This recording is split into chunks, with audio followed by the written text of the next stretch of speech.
I'm the consultant for the DC Collaborative, working on the assessment and evaluation work. I support Any Given Child, and many of you have met me, or at least heard of me, hopefully. And I'm excited to be able to talk with you all now in this capacity. I met several of you, but it's nice to kind of expand and get to know a little bit more of you all.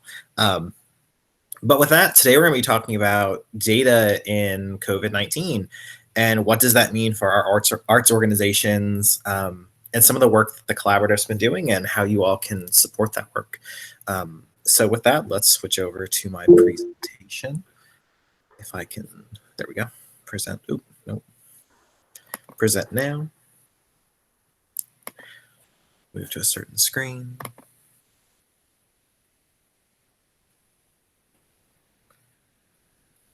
Nope, where is it? All right. Sorry, team, let me just get this. You must grant permissions in order to screen share. That's interesting. Sorry, for some reason it seems like it's not letting me screen share right now. Anthony, would you like me to share your presentation on mine? Yes, please. Thank you, Tracy. Sure. I didn't even know that that setting was there right now. Oh, no, it's fine. Earlier, they'd asked me to send the presentation just in case it happened. And see, planning, preparation works. Well done. Okay, can everyone see the presentation? Yep, I can see it, Tracy. Okay. Great, great. So thank you, Tracy. So yeah, today we're going to talk about data and collective impact during COVID-19. The real thing about data right now, and we're going to get into this obviously in a few minutes, is this is a time when data is more important than ever. It might feel like this is, there's a ton of things going on and it's hard to think of data as a priority given how big of a shift that we've had, how many grand changes we've had to make to our work, and even how schools, they're not even in session. We're not positive they're going to come back, and if they do, what is that even going to look like? So it's really hard for us to think about data because everything's so different, and data is so based on the principle of routine. But what I want to talk with you all today about is how even with this change, even with these shifts, it's very important to still collect this data because there's a lot we can get out of collection during this time.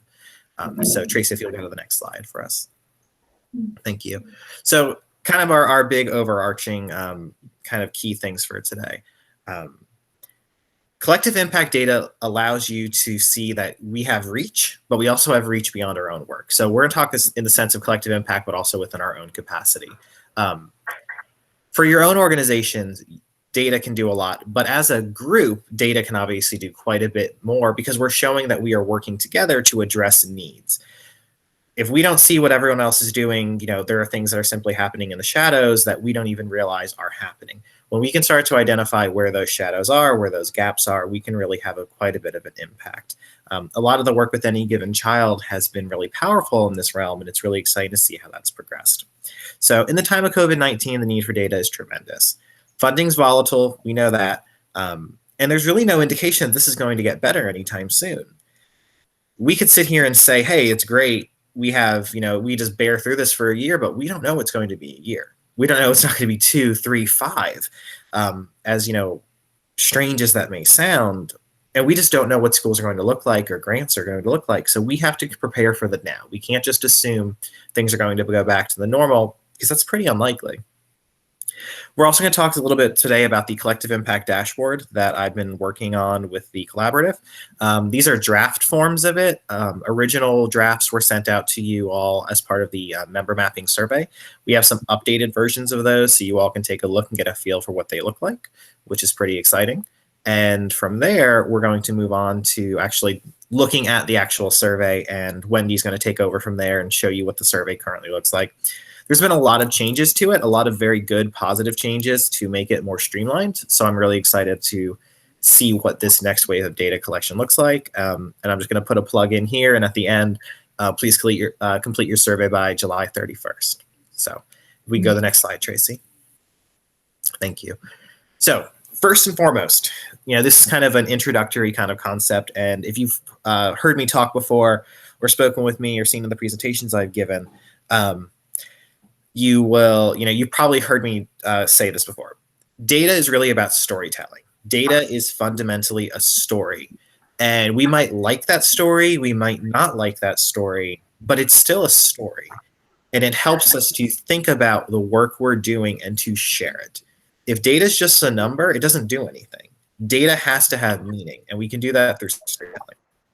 So what is part of the story that data tells us? Well, it tells us that there's a need in our community, and it identifies where those specific challenges in our community are occurring. What are those challenges and where are they happening? Is this a Ward 7 challenge, a Ward 2 challenge? Is this a challenge for theater? Is this something where we need to consider what food insecurity looks like? There's all sorts of data that we can put in that tells us what's happening in our communities and where our work is most needed. It also tells us the actual work that's being done. Where is arts happening in DC? In our 8 wards, where is the arts occurring? What schools are being supported with theater? What schools are receiving music? What wards are having full engagement with all these different wonderful arts sections? That's something that we get through our data. It allows us to identify the coverage of our collective impact work. So what does that actually mean? With collective impact, we are all coming together to address a specific need, the need for arts and experiences in Washington, D.C. This tells us where in the district all of this is happening. So if we see in our 120, I believe it was 120 last time I checked, DCPS schools, that 118 of them are actually receiving services from our community, that's great. But that means there are still 2 that are missing. If we see that 50 of them are receiving services, well, obviously that's a huge challenge, because now we have 80 some odd schools or 70 some odd schools that are still not receiving those services. But we are still working collectively, and it makes sure that we are not going to overlap our work. If Washington Performing Arts is doing something with Wilson, Folger probably doesn't need to come in and do something with Wilson. They can target their work elsewhere if they want to. I mean, there are perks to having multiple exposures, of course. But there's a lot of good things happen when we start to realize that we're working together to identify those gaps. It also helps the district to know that there's a lot of individuals who are doing this work together. It's important that the city, that stakeholders realize there are supports there. There are people there working to address these challenges, and that's what the collaborative and you all do in your work.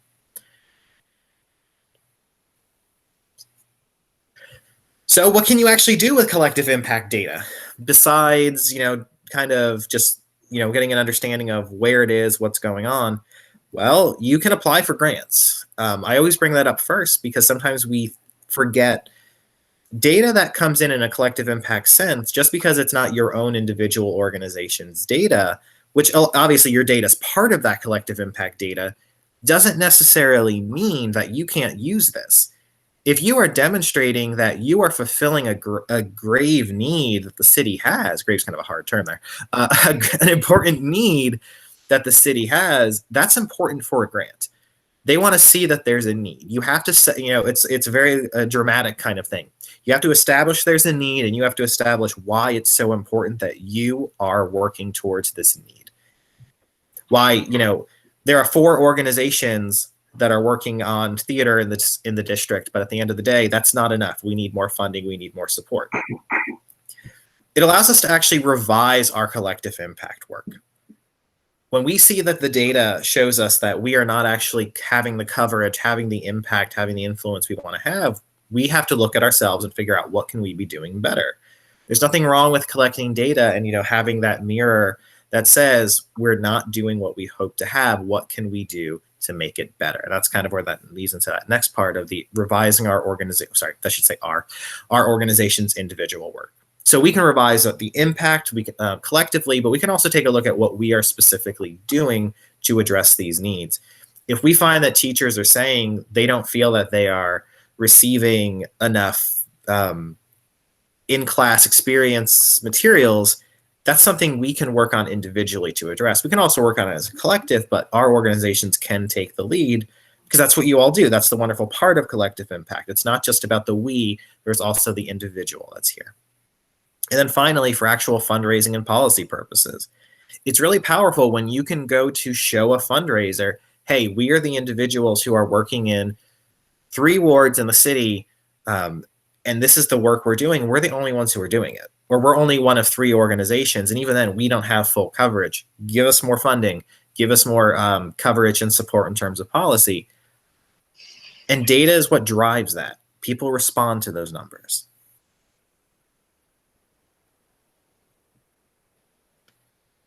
So I actually have a question for you all before we move on. Why might the perception of data change during COVID-19? And I would actually love to hear like 1 or 2 responses. Why might the perception of data be changing during COVID-19?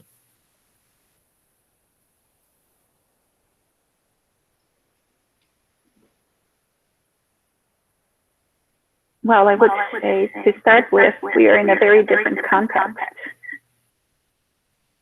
Tell me more about that, Sylvia.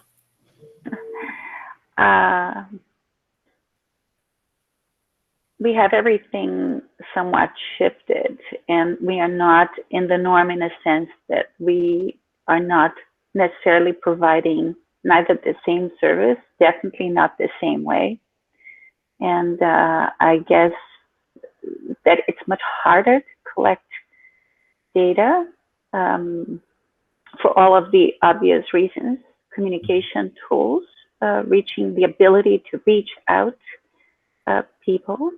Mm-hmm. And I would guess, and this is, that even if we were able to collect the data that normally we would in our normal context, we would see that we are reaching far less people. Mm-hmm. So our impact changes completely. Thank you, Sylvia. And our objective, our goals, our mission, yeah, I think we have to pivot and rethink a whole lot of things. Thank you, Sylvia. And I'm glad you got to that last point, because it speaks to kind of where I was hoping this question would go. Our work has shifted, and our numbers from last year aren't going to look the same as this year. And that's a real fear, because typically in a normal sense, that would show that something's gone horribly wrong, right? If we see that last year we served 10,000 students and this year we served 500, something's gone wrong. The problem is, what went wrong wasn't anything we did. What went wrong is now we're in quarantine and schools were shut down and we've had to make these grand changes. That doesn't mean that we're still not afraid to show these numbers. We're going to, if Tracy, if you'll move to the next slide. One thing I want to stress before I talk more about this is, please understand, I've been talking with grantees for some other projects, and they're fully aware that things have shifted dramatically. The thing is, a lot of organizations, because of this shift, have stopped with data completely, because they are afraid of simply showing that their impact has changed, and they're afraid they're going to see a funding cut because of it or as a result. But organizations and grantee organizations understand that this is not a shift because of the work we're doing being inefficient. It's a shift in the fact that we've had to make these big changes, and our process for data collection and even tracking these experiences had to change so much. That's why they're trying to put out so many resources to support you all in these endeavors. The key here to understand is, during this time, you need more data. This is a time to capitalize on the fact that so many organizations are not collecting data because they are simply afraid. Show how your work has been altered. Show how last year we were able to support 10,000 students, and this year we only know that we've supported 1,000. We need additional funding to reach students in this new vein, to make it so that our wonderful art pieces, our wonderful experiences can transfer.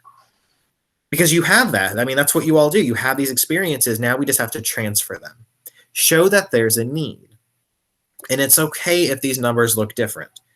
Understand that this is data that over time is going to change. So for example, Right now, you may have seen a shift from 1,000 students to 200. As you all get more comfortable with this, next year, next semester, it could be 500, and then it could be 1,000 again, then it could be 2,000 because virtual makes it so much easier to reach students if you have the right pathways. This is not necessarily a place where we should be uncomfortable. We just have to acknowledge there's been a change and run with it.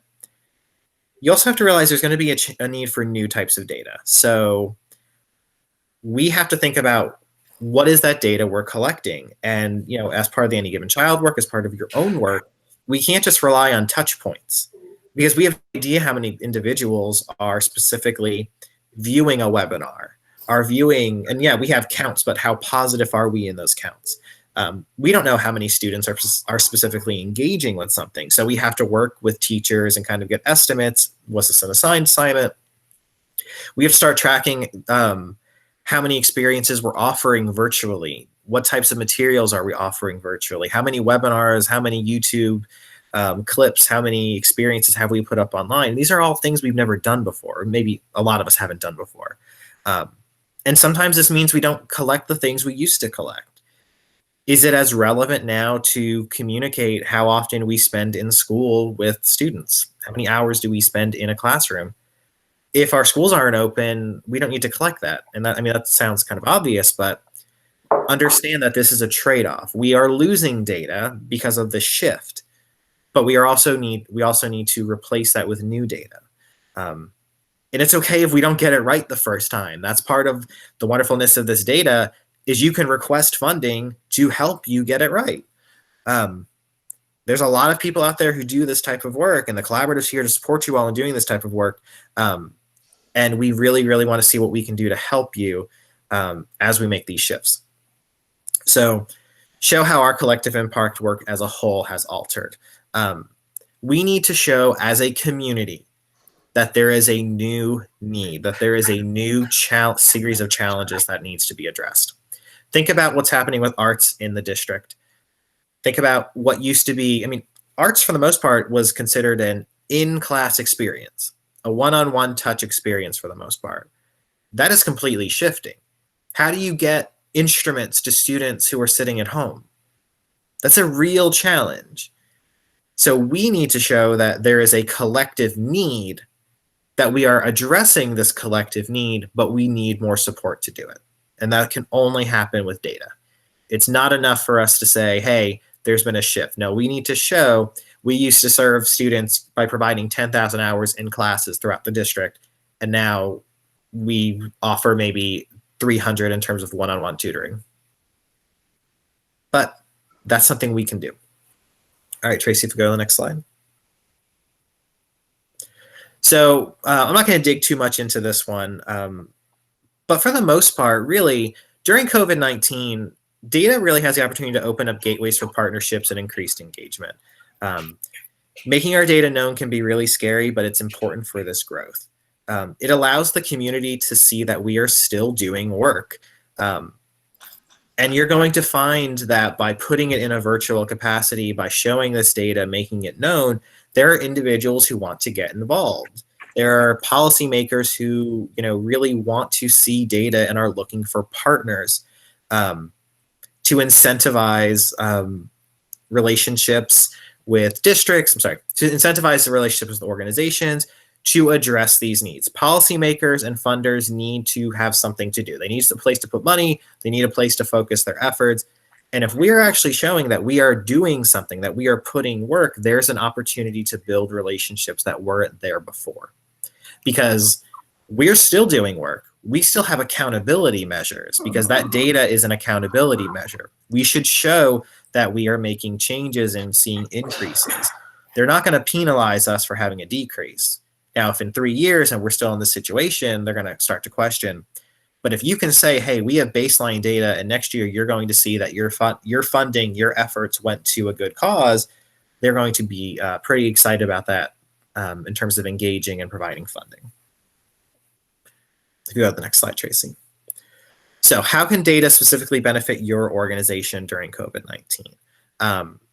Simply put, and I talked a little bit about this before, showing that you're still supporting students and having an influence on the community. That's a big one. A lot of places are shutting down. A lot of places are disengaging.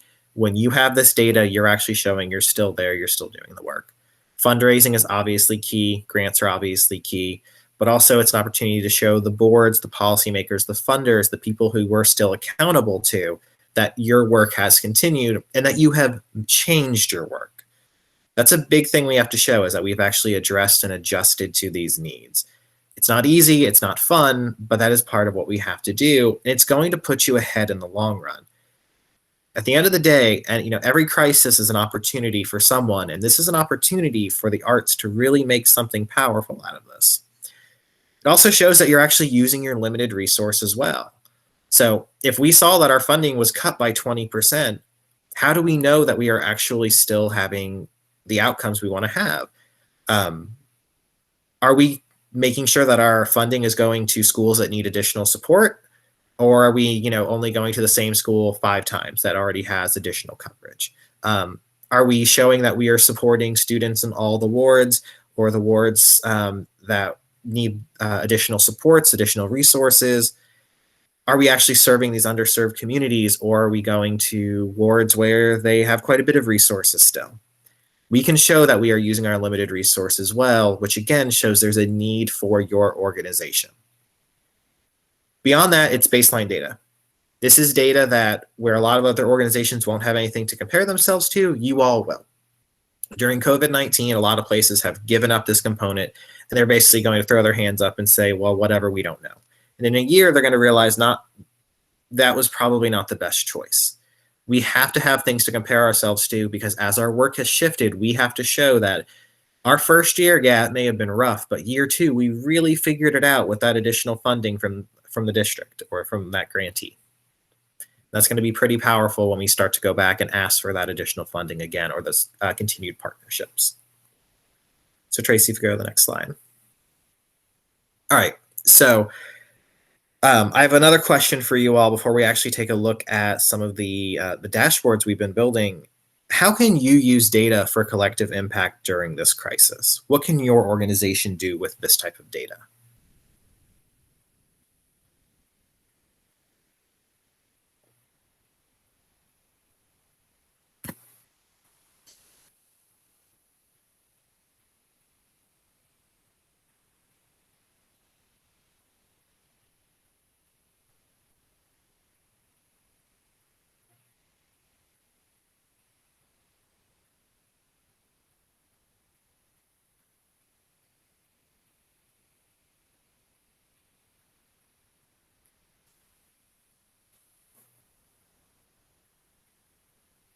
So think about your specific organization. How can you use data for collective impact during this crisis?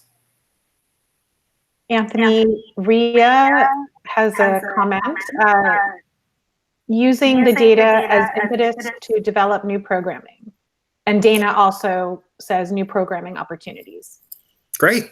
Oh, my slide thing wasn't updating. I'm sorry, everyone. Sorry. And new partnerships. There you go. Can you see now? Yeah. Yep. The last thing I saw was when you said any questions. I didn't realize there was questions and stuff coming in. Sorry, everybody. But yeah, new program opportunities, new partnerships. Absolutely. I didn't really talk too much about new programming, but that's a real big one. New programming is going to be really big for you all as you think about what gaps are going to be created. I didn't talk too much about that either, but as some organizations don't thrive during this time, someone else is going to have to pick up that work. And this is an opportunity for you all to do that. Linda says you can use the data to reflect how your organization was able to pivot to continue to meet the needs of your audience. Absolutely. How successful was your pivot? How successful were you in making this shift? And some organizations have done a really good job with this and really figured out how to transform. Other organizations are still working that out, but that's really specific to each organization. That's going to be a lot easier for organizations that already have a lot of virtual components built in. For a traditional museum setting, that might be a little bit rougher, but yeah, that's a really good point. Great. Sylvia says, learn from what's working. Absolutely. What is actually working? What's working? Where is it working? And what are those gaps? Great. Great, great. All right. If we can go to the next slide, Tracy. All right, so we have two dashboards here for you. These are still in their draft form. So we're going to take a look at the first one.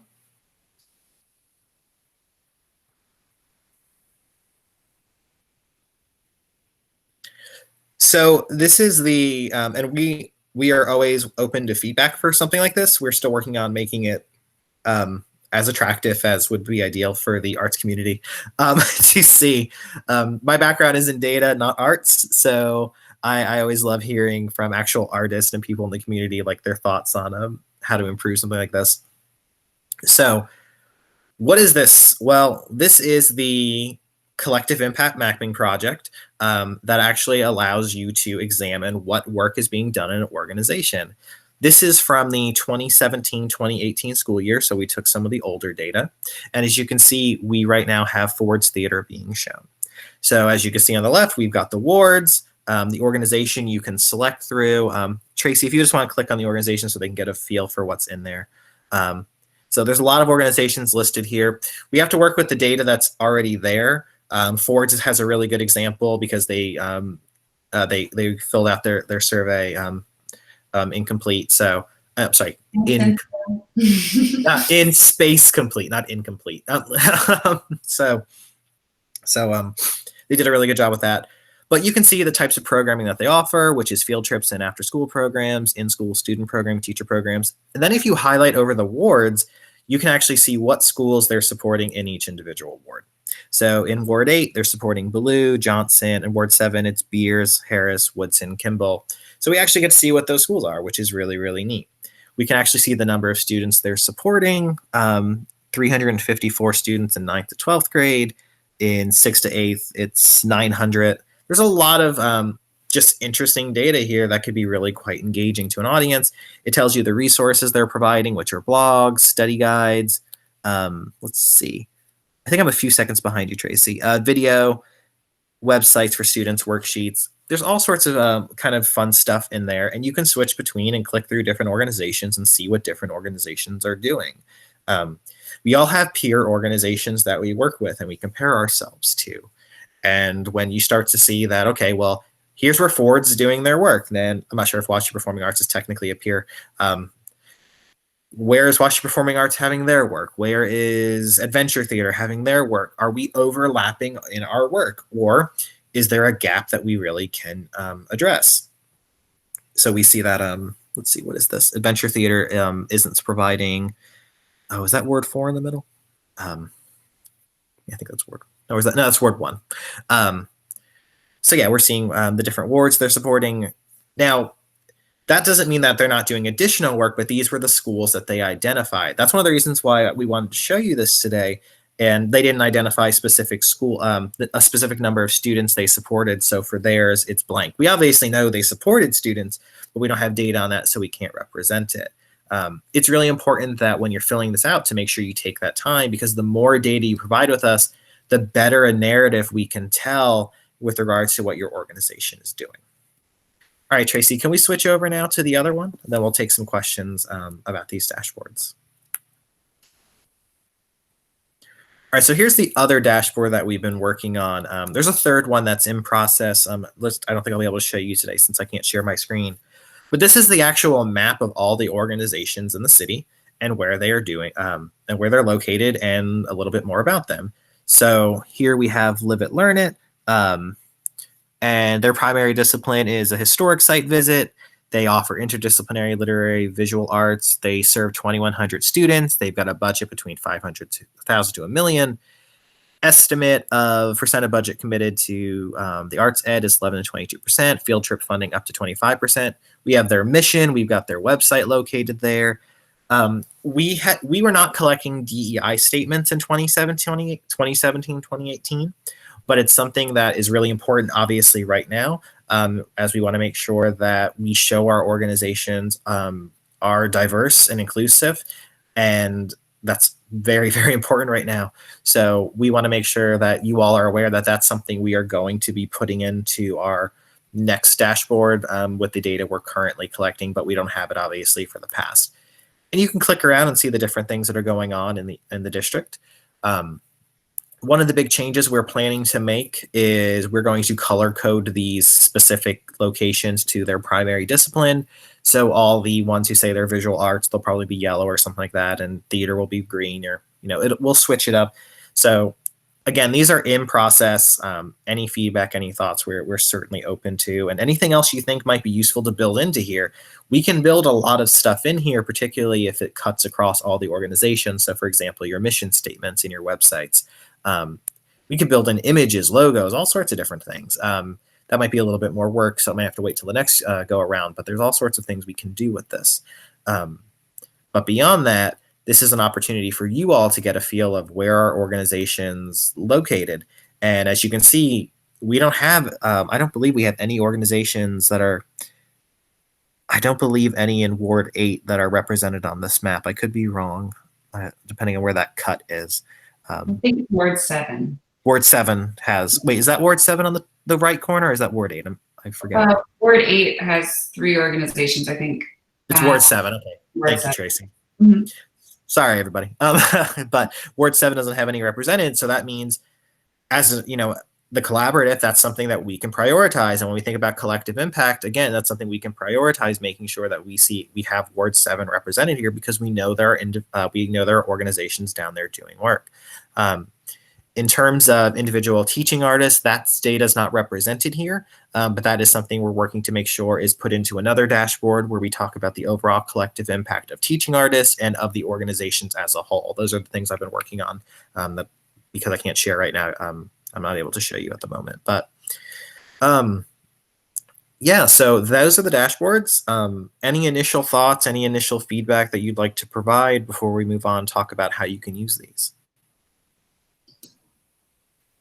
I just also wanted to mention too, and maybe Alyssa could help me talk about this a little bit. Also, the DC Collaborative does have a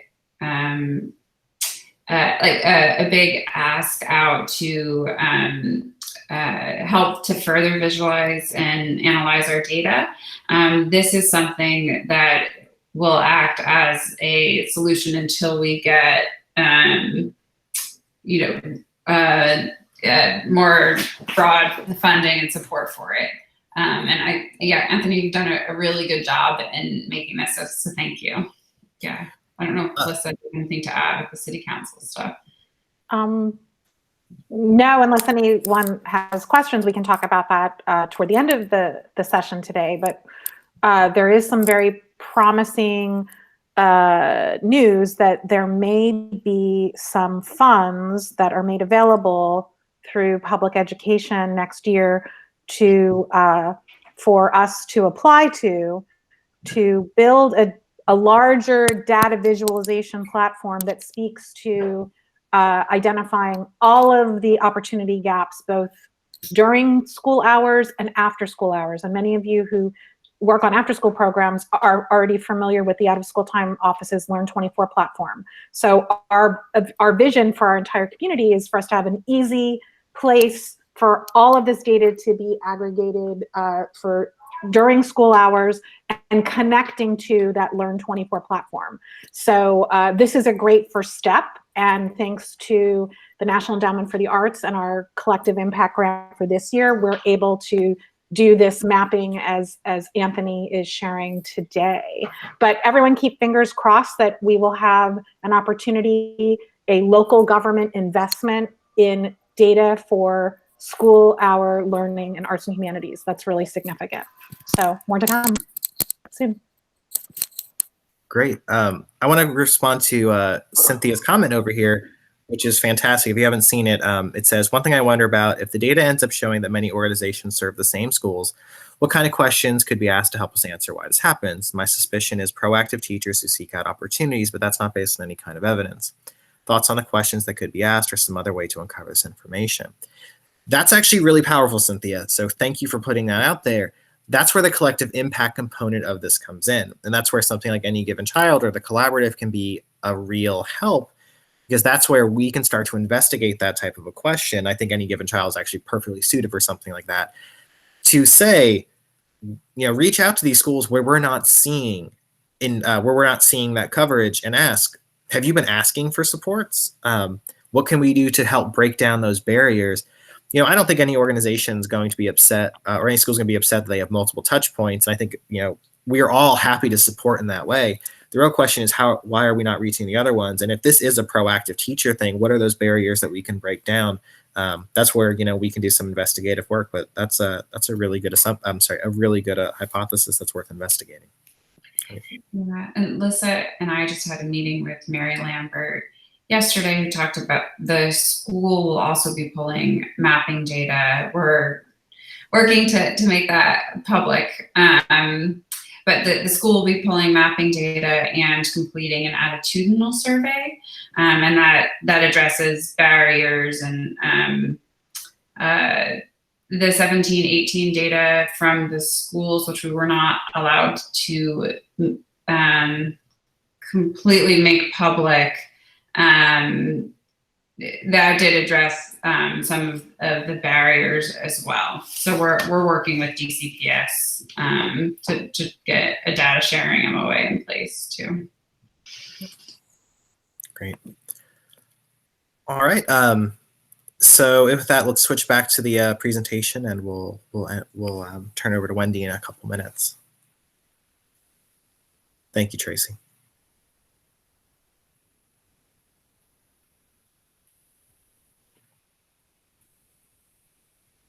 So how can you actually use these dashboards in your own work? Well, first and foremost, you can quickly share information.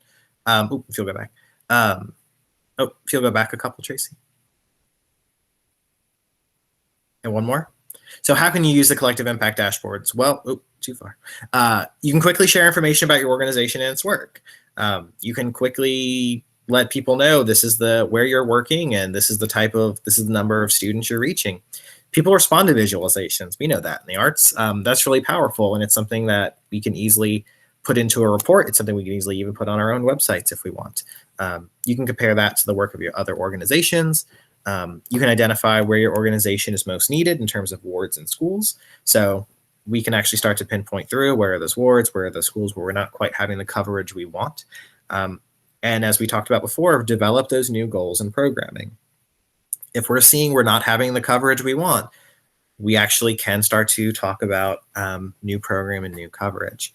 So we don't really have too much time to delve into this question because I want to make sure we turn it over to Wendy and leave time for any other questions. But think about how you can use these dashboards in your own work. What can you actually do with this that might be really powerful? Maybe we'll take one response. So what can you do with these dashboards in your own work?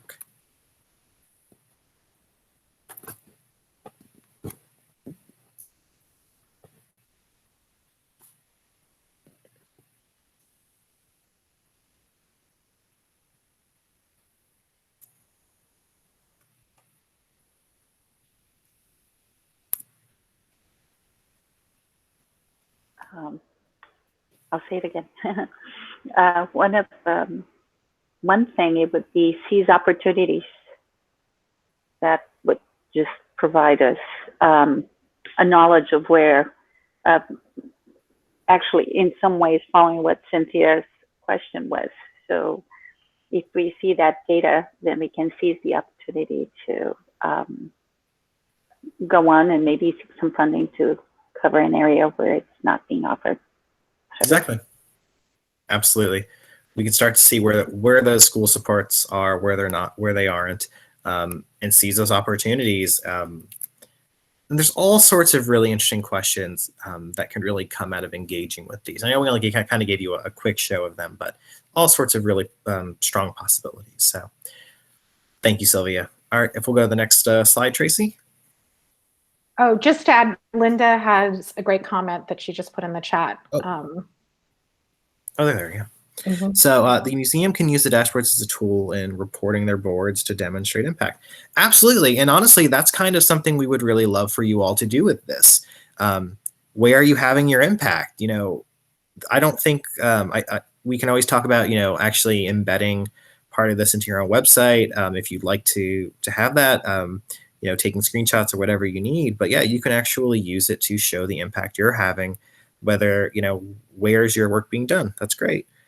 Karen says, learn what art forms are being represented. If there are art forms that could be boosted in a specific school or ward, ward, and then increase where needed. Absolutely, and that's kind of the ideal for this dashboard. And really, you can use it in all sorts of different ways that we haven't even thought about here. The goal is to engage with it and talk about it, and whatever ways you think we can improve it, like communicate that to Tracy and Lissa. We're open to, not only in terms of like formatting and stuff, but if there's other data you want to see represented that we don't have here, that's a really powerful thing that we can start to build in, because we want to make this as useful for you as possible. So the mapping surveys changed quite a bit. If you took it in 2017, 2018, you saw the length of it, you saw the questions. It's still a lengthy survey because we have a lot of data we want to collect, but we've made a lot of adjustments to it so that we can actually get more data to show and demonstrate.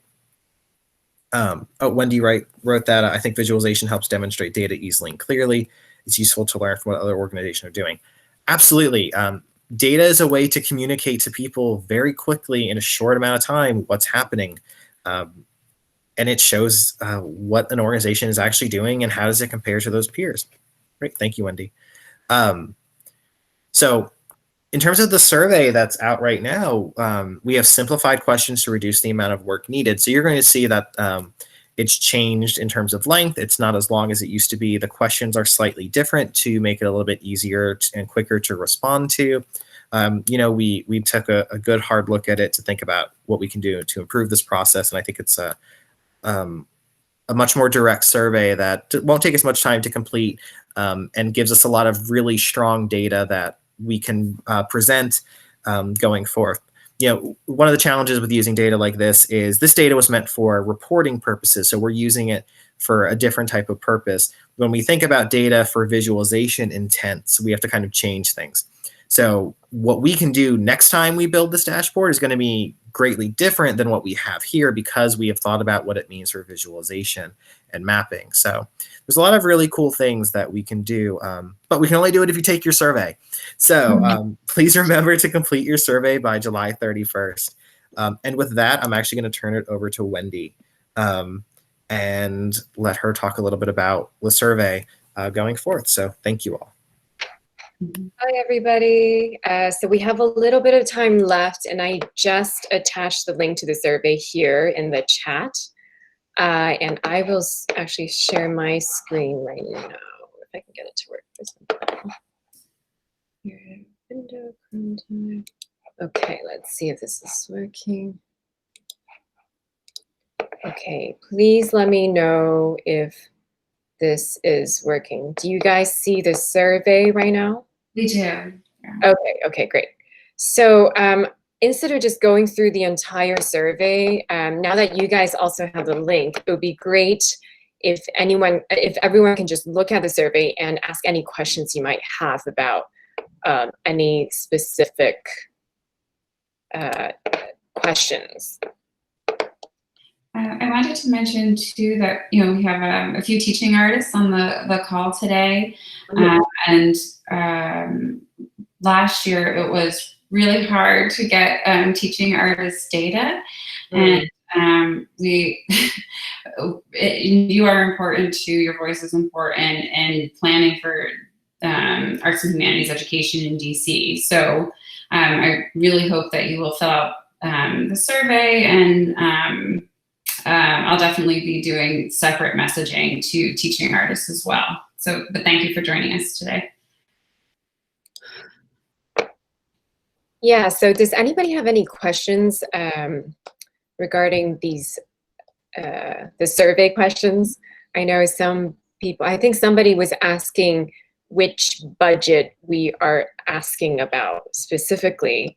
And I think, let me look at the question that entails. Let's see. It's a question.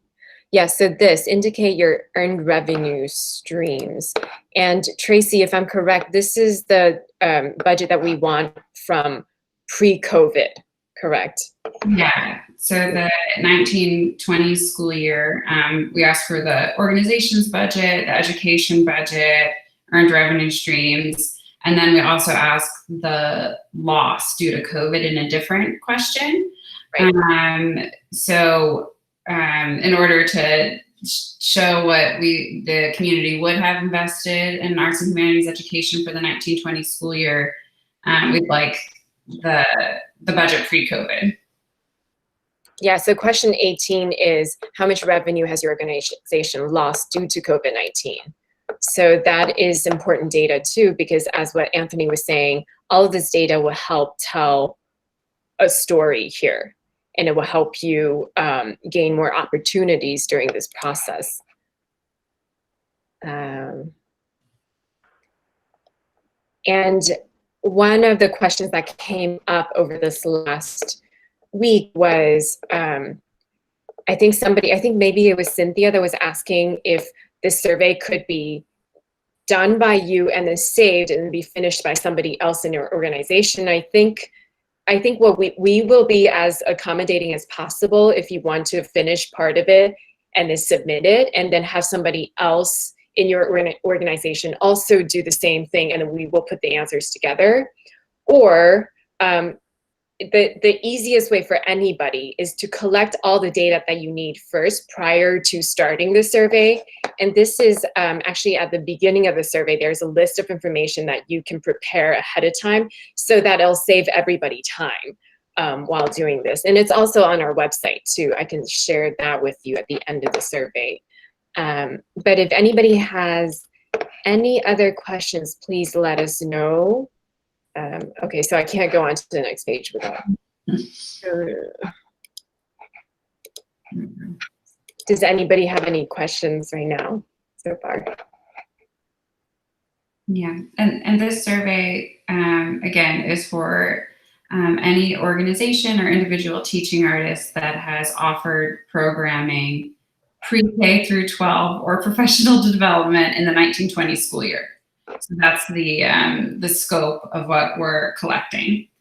And individual teaching artists, organizations might also report your work. So it's any work that you've done independently. And I believe that that's in the directions in your section of the survey.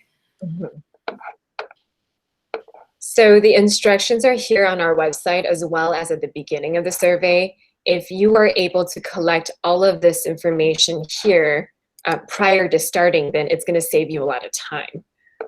And you might have to ask different people from the organization for this information, or have somebody else take care of filling it out and then provide the information to that person. Yeah.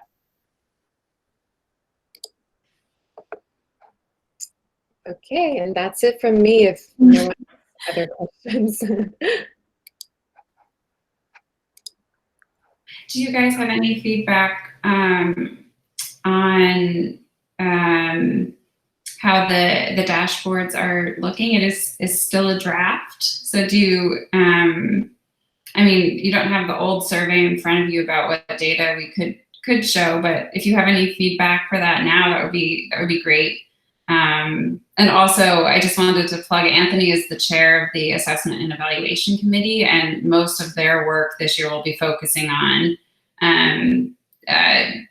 getting this school year's data posted and how we can show that. So definitely join that committee if you have more feedback too. I have a question, Tracy. So actually, Anthony, what he demonstrated, hovering over the map and then having all of the information of the organizations that will be accessible to anybody that accesses the map. Yep, these are public dashboards, and actually I included the links in the chat just now, so you can explore those. These are public dashboards, and that information's right there for anyone to see. We can take stuff out, we can add stuff, we can change how they look. Yeah, we can add quite a bit. Those are called tooltips, and they're really helpful because they allow us to embed a ton of data kind of secretly.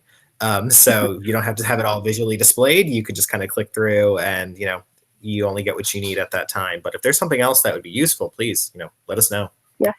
No, I was just wondering, maybe it doesn't fit in that map. It just needs to be just in a different format, because you said you're collecting also information on teaching artists, independent teaching artists. They are not an organization.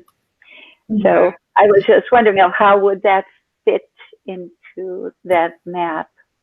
And that's part of, and that's why the teaching artists weren't included as part of this, because when we were looking at their data, it didn't seem right to have them in the same boat, because their needs and the work is different. So that's part of why we're trying to kind of do what we did. We didn't have as much teaching artist data to include. So at the same time, it was one of those, it didn't quite match up. Also, you have to think about you have to have an address, and that's one thing we didn't have for quite a few of them. So that's why there's another teaching artist specific one that we're working on right now. Yeah, and the dashboard that Anthony didn't show has some like aggregate data, like the financial investment that we as a whole have, as a community, has made to arts and humanities education. And I asked him to use to put a teaching artist section in that dashboard. So we're still working on it though, so that will come out soon. Yeah, There will be a lot of. I'm sorry. There will be a lot of intersection too, because a lot of teaching artists work for all of these organizations.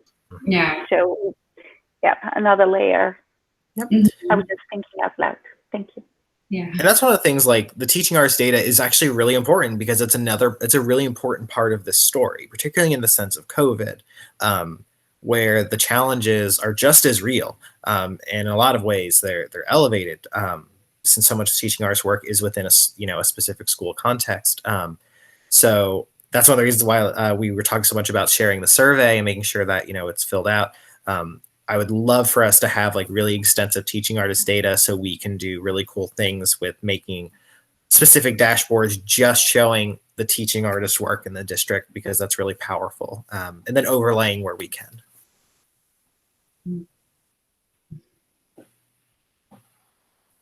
Thank you.